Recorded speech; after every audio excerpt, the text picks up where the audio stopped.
Hey everybody, welcome to episode 94 of the Metal Detecting Show podcast. My name is Ciaran and I have been metal detecting now for nearly 30 years. This week I give my thoughts eventually on the Equinox 800. So let's get on with the show.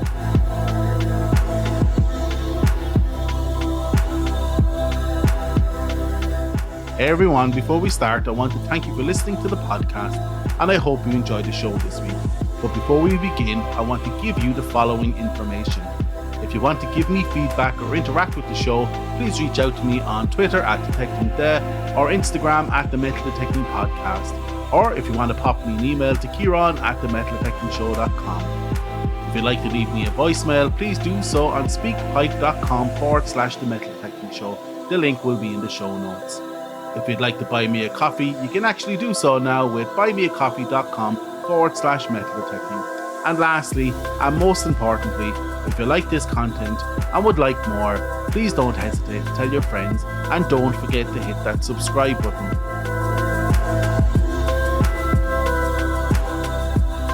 Hey everybody, I hope you had a great week this week and got out hunting. I see that COVID is starting to clear up eventually. Thank God. Can you believe it's nearly 2 years? I started this podcast at the very start of COVID back in March 2 years ago. I can't believe it's still 2 years. But what that means is it's time to get out there, guys, and start getting your permissions. That's my plan anyways. I plan to get out, get some permissions, and get started again now this year. This week, I actually do my long overdue review of the Knox 800. I have talked about it previously in a Tech Time Out, and we've talked about some of the features in a few episodes. But I just realized during the week, I never actually did a proper and full review of the Knox 800. Why now? Well, we have the Legend coming out. We have the DS2 out. So I felt, you know what, it's probably time to do a review of the Knox 800. Plus, it's safe to say I've been using it long enough now to be able to have an informed decision around the Knox. I am not going to talk about the features. You can all go and read the manual. It's all out there. There's plenty of people who do a review and all they talk about is the features and iron bias and FE2 and it's amazing and dig everything. And I'm not going to talk about the features. I'm going to talk about how I found it to use day to day, issues I've had, and would I recommend it as a purchase now considering the Legend is coming out and the DS2.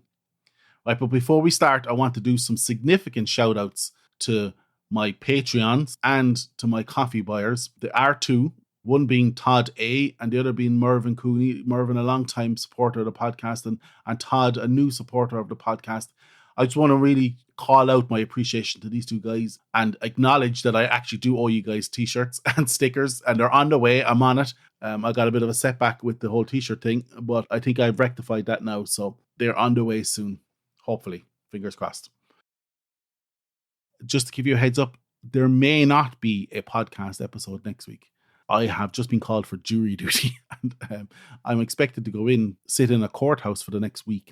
So I may not have time to get a release. I'm not sure how it works, but hopefully I will. If you hear of me next week, you know my jury duty was very short-lived.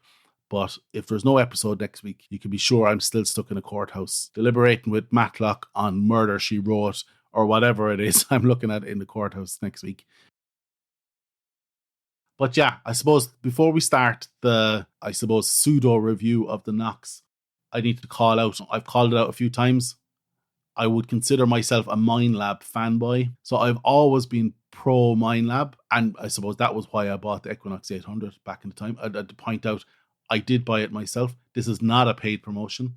I bought it coming from the CTX. My CTX at the time was giving me a little bit of bother. So I had sent it in for repair and I sort of felt maybe it's coming to the end of its life. But of course, it got repaired fully by Minelab's excellent aftercare service. So I ended up with two detectors, the Knox 800 and the CTX 3030, which I love. I love the CTX 3030.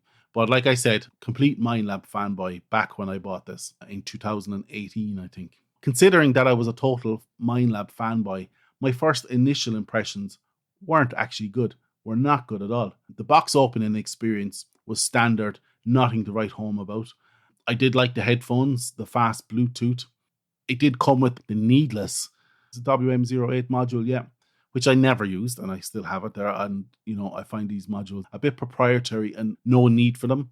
Anyways, I was happy enough with the headphones. Didn't need the WM08. And my box opening experience wasn't great from the start. Went straight away into assembling it. And another disappointment, I didn't like their proprietary charging setup with the magnetic latching mechanism to latch on the charging cable to the back of the unit. Now, I get the whole brass spring coupling, to keep the head unit watertight. I get the need for that. It is innovative to have the magnets on it. But I suppose anybody who follows me on Instagram would know that about 2 years ago, I had a situation where I was about to plug in my charging cable only to realize that I had a metal shard shorting across the two pins being held on by the magnet. So for me, that was a lucky escape. But yeah, I didn't like the proprietary nature of the charging circuitry. And I suppose if you look at it from a European perspective, Europe is pushing to standardize all charging circuitry. So a standardized USB connection, USB-C, and a standardized charger. Now, that brings me on to the next point. It didn't come with a charger. From day one, I was having issues. No charger, didn't like the charging cable, needless WM08. So I had to spend, I remember, a good 30 minutes on that day checking all my chargers. Now, I do have too many, and we do have too many of them. But considered they made a significant investment in documenting the fact that if you had a 2 amp charger, it would charge quicker than a 1 amp charger. And this should have included a 2 amp charger. Now, they did include a 2 amp charger as an extra add-on, which of course you had to buy. So, it wasn't the normal Minelab experience I'd come to being used to with the CTX and the Quattro before that. So, first impressions were off to a bad start. Other issues on first impressions. The shaft, it just looked like a crutch. I don't know what you call them in America, but we call them in Europe a crutch. You break your leg, the hospital gives you a crutch. And it has those pin locking adjustment holes that you can adjust the length of the crutch, pushing the pin like the shaft of the Knox. It's exactly the same. I was like going, oh my God, I'd come from a carbon fiber shaft on the Quattro to the carbon fiber shaft on the CTX 30 to this, I would have to say, middle of the road, mid-ranged shaft on the Knox. So I wasn't very happy at all, considering I'd paid €1,000 for this. Assembly was your standard metal detecting experience. At that point, screw in bits here, add the coil, plug in things, screw in things, make sure all the seals were good. The standard experience. But I was not happy. I do remember I was really unhappy about this whole shaft experience. Like I said, I got it charged up and my first impressions were not that good. But that was all forgiven when I got out on my first hunt. As I always do, I don't read the manual. Why would you? I specifically don't read the manual for the first few hunts just to see how user-friendly it is. And I did the same with the Simplex. And it really gives you a feel of how the user experience is and is it intuitive or whatever. And I did the same with the Knox. I do remember on the first hunt, the headphones were a bitch to pair. I was like, oh my God, I couldn't. I was turning it on, turning it off. But that was the only problem I had in the first day. Straight away, started swinging, and it was significantly lighter and better balanced than the CTX. And straight away, I loved it. Now, at the time, my primary hunting was beaches and parks, essentially parks that were beside beaches, really. So everything was beach related. And as we know now, and looking back, the Knox was a beast on the beach. I loved it straight away. I was powering around the beaches, hoovering up coins for the next 2 years. There was no fatigue in using it compared to the CTX. And considering that first hunt was 4 years ago, it is still my go-to metal detector on the beach. I love it from that point of view. Now, outside of that, I suppose the Knox 600 and 800, but let's say the Knox 800, whether you consider this true or not, it really did change the face of metal detecting. We had the multi-frequency come in, which was a real ball breaker, a real game changer for metal detecting on the beach. The detector was so quiet when you got on the beach compared to anything else. It's an amazing experience. Now, I think that Knox has been out since 2017, so it's taken competitors 5 years to come up with viable competition to the Knox. So really and truly, you can say it has changed the face of metal detecting. I would say brands are iterating on it. Now, so I've had it for 4 years. I still love it. There has been issues along the way. It hasn't been plain sailing. One of my main issues was the lack of a 6-inch coil from Coil Tech. That really frustrated me at the time. And considering it took 4 years for that coil to become available. And when it did become available, I couldn't afford to buy it and it wasn't available. And then it became available and it wasn't available again. So for me, that was quite frustrating. But like I said, it wasn't plain sailing. So then, speaking of coils, we had the coil collar issue, which resulted in people having to 3D print coil supports. So what the coil collar issue was, coil collars obviously breaking on the Knox coils, resulting in the community designing and 3D printing supports to strengthen the existing coil covers. So of course, being an owner of a 3D printer, that was one of the upgrades I had to do immediately. I wouldn't say that was necessarily an issue, but it did absolutely tarnish the good quality name of Minelab. Issue I did have was shaft wobble. So swinging the coil at the start of a hunt would have been fine, but by the end of the hunt, it started to wiggle and wobble at the end of it. I rectified this myself by adding some Scotch tape, or sellotape is what we call it, around it, just to give that little bit of a bite for the catch to catch onto. My shaft also filled up with sand, and I had to check it all the time. It became a regular operation for me to just double check my shaft before I started. A big worry I had at one time was the Knox was giving me some chatter when I increased the sensitivity on the beach.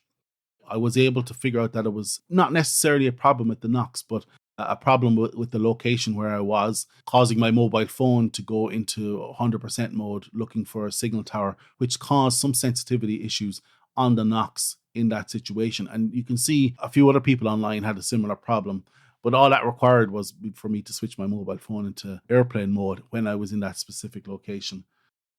Another minor issue I've had, which actually is an issue right now for me, is my screen cover. Just through general heat and wear and tear has bubbled up, and my screen itself it's not really visible. For me, it's not a major problem. It's not really Minelab's problem. I should invest some time in fixing that issue.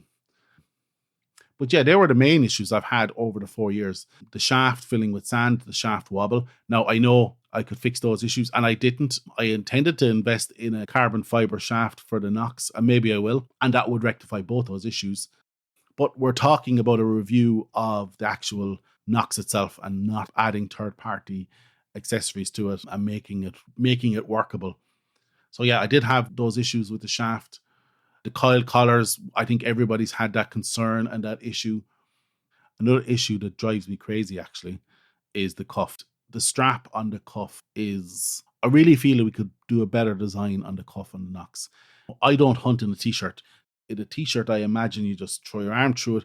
But when you're wearing a couple of layers on an Irish beach, it's quite cold. So you've got your long sleeve t-shirt, maybe you have a hoodie and maybe you have a coat on. To get your arm through the cuff in and out is a bit of a disaster. I've contemplated removing the cuff or replacing the cuff with something of my own design maybe, but it is a major frustration for me. I take my arm out of the cuff, put my arm back in, I have to fix my sleeve. And maybe that's a sensory thing. I just don't like my sleeve to be bunched up, but the cuff is driving me crazy a little bit. To recap the issues we've had, with the cuff, the shaft wobble and the shaft filling up with sand. The coil collars was more of a worry than something that affected me. But I did have the luxury of a 3D printer to print my own coil covers, which helped. So I know this sounds like a bit of a negative review at the end with the issues I've had, but would I recommend somebody buy the Knox? Absolutely, yes, of course I would. It's a great machine. Right now, I know people will be saying, oh, the Legend and the DS2 is coming out. Yeah, but right now, the Knox is the best, pound for pound, all-round beach detector. If you're a regular detectorist, I'd recommend the Knox.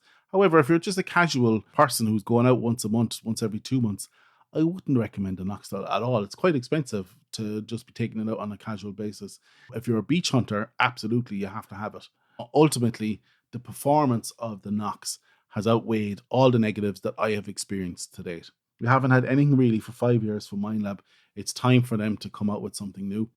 I suspect they will. They tend to pick and choose their moments. We did have an episode at the start of 2021.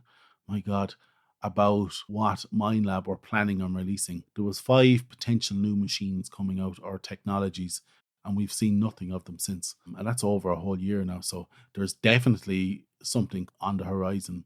So would I buy the Legend? Would I buy the DS2? Or would I wait for a new Minelab machine? Or would I buy the Knox? I'd buy the Knox.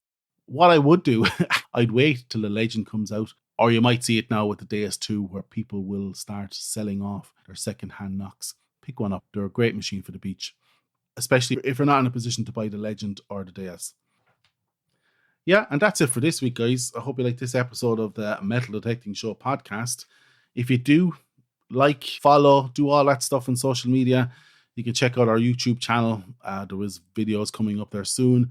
You can check out Instagram. I've let that die a little bit. I only really put up notifications around the podcast on that. But check out the Discord server. I do try and dip in and out of there every now and again.